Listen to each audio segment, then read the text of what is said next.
Alors, je me présente, je suis Danielle Simonet. Je suis conseillère de Paris, d'opposition citoyenne ou opposition de gauche. Le Conseil de Paris, c'est à la fois le conseil municipal, le conseil départemental, et c'est là où se prennent toutes les décisions qui vous concernent dans chacun de vos arrondissements. Quand on nous dit que les salaires le dimanche vont être doublés, c'est tout à fait faux parce que la loi ne fixe aucune compensation. C'est l'accord qui va être négocié ou au niveau de l'entreprise ou sur le plan local qui va fixer le montant de la compensation. Donc peut-être que certains auront droit au doublement du salaire, mais puis peut-être que d'autres n'auront droit qu'à 5%. Et c'est tout à fait compatible avec l'esprit de la loi Macron. Le stade Championnet Jesse Owens, c'est l'un des très rares stades intramuros dans Paris. C'est un espace vert avec des arbres centenaires dans un arrondissement qui en est notoirement sous-doté.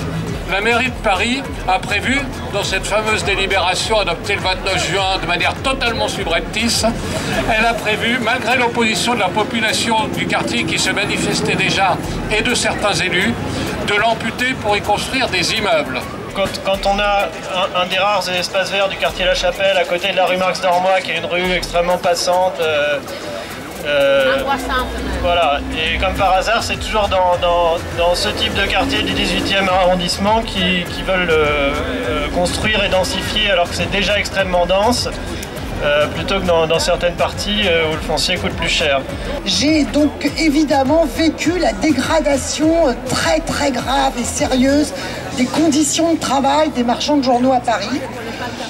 En l'occurrence, pour des raisons économiques, la mairie s'est débarrassée il y a une dizaine d'années, voire peut-être un peu plus, de la gestion des points de vente à Paris et nous a collé dans les mains d'un délégataire qui s'appelle la société Mediakiosque, qui aujourd'hui est donc le groupe JC Deco, qui donc a que pour intérêt, d'accord, de faire de l'argent sur la publicité donc autour et au dos des kiosques, sauf qu'au bout d'un certain temps, on nous a carrément envoyé à des négociations interprofessionnelles, on va dire, avec toute une filière qui est tellement puissante politiquement, économiquement, qu'il est absolument impossible de pouvoir négocier avec ces gens-là.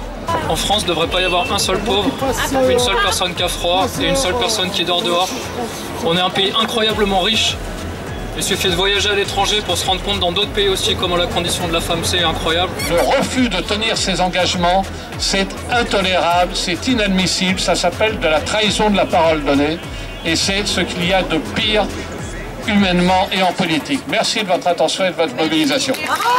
Là, il y a quoi? Il y a les élections régionales. Nous, on dit juste une chose à partir de ce stade, et je pense que Bois d'Ormois et les autres devraient dire la même chose. On ne peut pas appeler à voter à des gens qui cautionnent des projets de merde.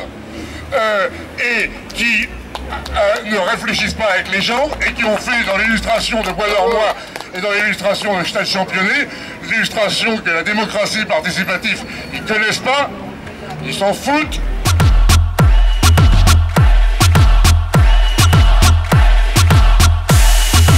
Il faut construire une force.